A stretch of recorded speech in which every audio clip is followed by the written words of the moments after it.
She's a Mona Lisa. Everyone's lining up to see her. Hey guys, welcome back to my channel. Today I am here with my puppy Ivory, and we're just going to be telling you all about fostering, our foster story, and why you should also foster as well. So to get started, fostering is an amazing thing, especially right now during everything that's going on. The shelters are having low volunteers, low staff, but so many dogs to take care of. And since we have so much free time on our hands, well, most of us now, it's a perfect time to get a foster to help a dog get out of the shelter and into a warm and loving house. Now, most dogs that are in the shelter can't actually survive in the shelter. They just have anxiety and the shelter can be a scary place for dogs.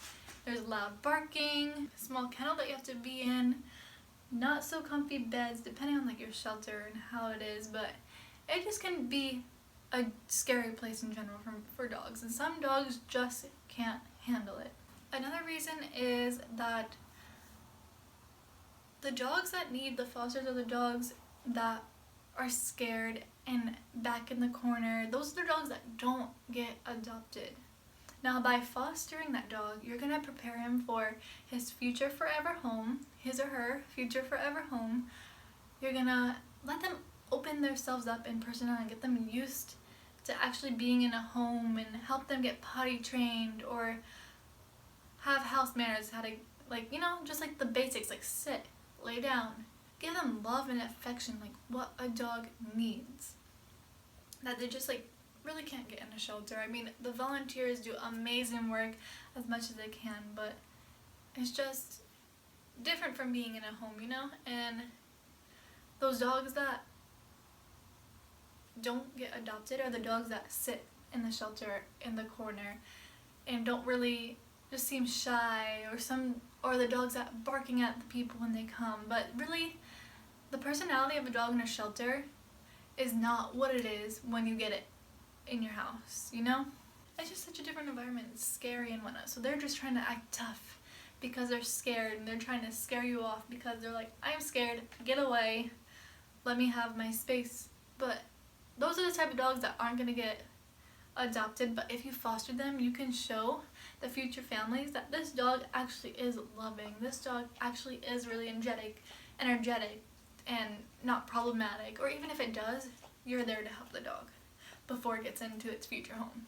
The best thing is fostering a dog is absolutely free, depending on your local shelter. But I know for sure that I haven't seen a shelter that has charged you to foster. When I started fostering Ivory, they supplied me with her crate that she sleeps in every night. They supplied me with 3 to 4 toys, a collar. She actually came with this blue collar, but we bought her a pink one instead. And then we got a Kong. Oh, she's gonna run over here. She thinks we're going on a walk. Hi! We're gonna go later, okay? We got a Kong leash. I forgot the name for that for a second. Oh my goodness. And a harness, because that's one of her things that we are working on right now. She loves to pull, so a harness just helps with the pulling, and we have more control over her. Hi, you give me paw, thank you. And yeah, so let's go ahead and get into the story of how we started fostering Ivory. So this was before coronavirus, or just about when it started to happen, because I was home a lot, and I was like, you know what? I'm just gonna go and foster a dog. I've always wanted to do this before, but I was so busy. I had 2 jobs and going to school and just didn't have the right amount of time. But since everything was online and job hours were just decreasing because of low demand, everybody was staying inside, I thought, why not? This would be the perfect time to foster a dog. Right? And so yeah, so we went in and they asked us a few questions about our personality. Hi, you give me a paw, you want a treat? Okay.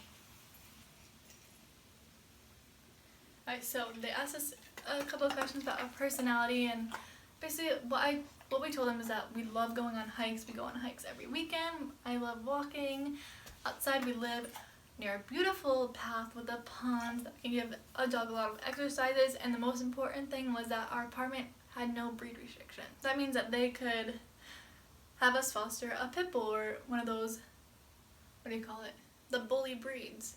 So with that being said, they were going to show us 2 dogs. One being Ivory, a pit bull mix, and then 2, this dog named Leo. He was a boxer, and I was so excited to meet Leo because ever since I was little, I grew up with boxers in the family, so I wanted a boxer as well. Oh, you give me a paw? Oh, babies. Hi. And I just wanted a boxer as well because they're such fun, playful dogs, and that's what, I thought it would be so great to have a boxer to foster. But it ended up being that he was a little bit too shy and didn't really like to go on walks and was afraid of outdoor things. And I would have had no problem helping him with that and training him with that. But we met Ivory first, and they also thought that Ivory would be a much better fit because she's energetic. She loves life. When we first met her, let's just get into the meeting her part. So we go in and we meet Ivory first, and she comes in tails wagging. She jumps up onto us because we're sitting in chairs, so she jumps up onto our laps. She's just running all around the room, coming over back to sniff us, jump on us. We also brought some string cheese, so as soon as I pulled that out, she's so cute. She sat down. She's like, "I want some cheese, huh?" You sat down right in front of me. So cute. And then once I gave her cheese, she would not leave my side. That was it. And I was like, you know what? I think this is meant to be, so let's just take you home, huh? And I'm so glad that we did.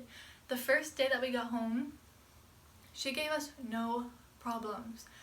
We got home, she was zooming around all the house, on the couch, off the couch, on the bed, running everywhere. She was so funny. She was just so happy. You can just tell she was so happy to get out of the shelter. The shelter is amazing and takes care of dogs, but these dogs that need fosters are dogs that just can't survive in this shelter because just anxiety and just, again, what I said. But, so yeah, you can just tell she was just so happy to finally be in a home and to be with us. And, what else? We were also scared that she wouldn't sleep in her crate, and she went right in. When we eat, she goes in her crate.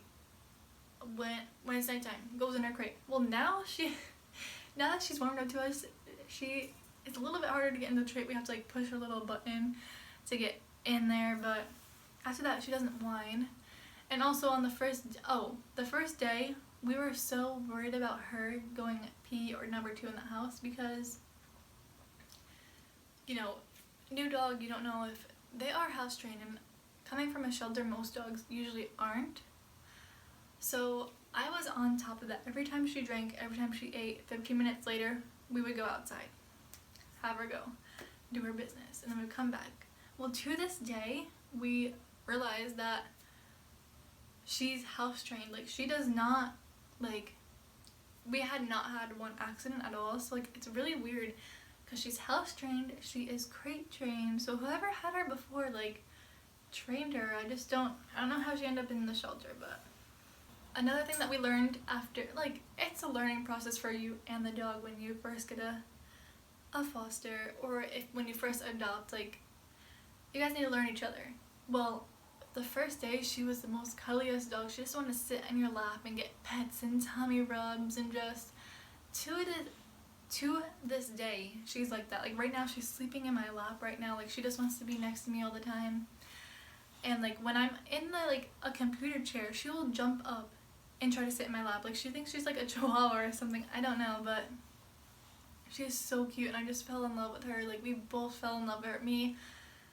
Both of us, me and my boyfriend, fell in love with her. And what are you doing? You getting up? Okay. Yeah, we both fell in love with her, and she became a foster fail. Yes, you're a foster fail, huh? We adopted you, huh? Good girl. We adopted her, this cute little puppy. Yes, we did. And yeah, we came a long way. And she actually knows a couple more tricks. Before, when we got her, she just knew sit. So now she knows sit, leave it, paw. We're working on right and left paw. What else? Oh, sit pretty. She knows how to heel inside.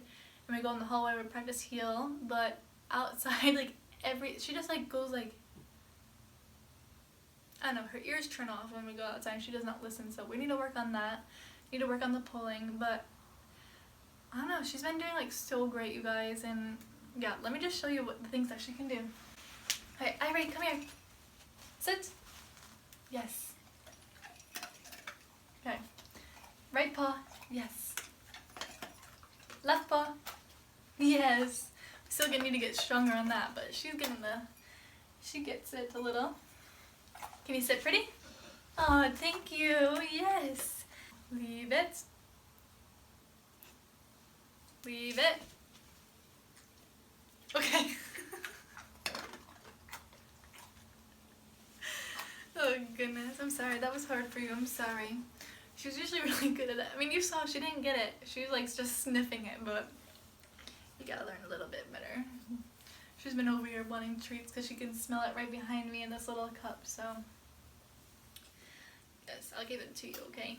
That's basically our foster story and how we started fostering and how she became a member of our little family. Yes, huh? And yeah, we adopted her. I couldn't, like, I went in, like, I wanted to foster, prepare the dog, and like help the shelter as many dogs as I could, but it's easier to think about it, but then when you actually get attached to a dog, it's so hard, like, so hard just to let her go. And both of us fell in love. My boyfriend actually was the one who was like, yeah, we have to adopt her. And I was like, okay, we're gonna do it. If you're on board, I'm on board too. And yeah, we just fell in love with her. We couldn't let her go. I mean, look at her face. Look at that face. Huh, you're so cute. Yeah, she's such a good girl. We're still learning on some behavioral stuff, but nothing too bad. She's so sweet, even though she's a pit bull, despite all the negative things you hear about them. They're actually the sweetest dogs ever. They love people, and yeah. I hope this inspired you to foster and help out the shelters right now during this time and help out the dogs in need. Some of these shelters, these dogs don't have much time left, honestly. Because some shelters, I know most shelters right now are no-kill shelters, but some still are. And those shelters are the ones that really need the fosters because they need as much space as they can get. So the more dogs that are out and in fosters homes, the more dogs they can have in there for longer. And maybe you'll find a forever home with the dog, or help the dog find their forever home and watch them grow into like a beautiful personality and get them ready for their future home. If you'd like to know more about Ivory and follow her progress on training, see her in some vlogs. We go on a lot of hikes, so we'll definitely vlog about our hikes. There's some pretty cool places that I want to show you guys, and yeah, so just subscribe below to see more of that. I'll see you next week. We got a pretty funny video coming up, so see you then. Bye guys. We're gonna go out for a walk and then go to bed. Good night. Mwah. Say good night. Give me a paw. Say bye. Bye. She's a Mona Lisa. Everyone's lining up to see her. There must be something better features. You'll find the beauty goes much deeper once you get to meet her. She's a Mona Lisa.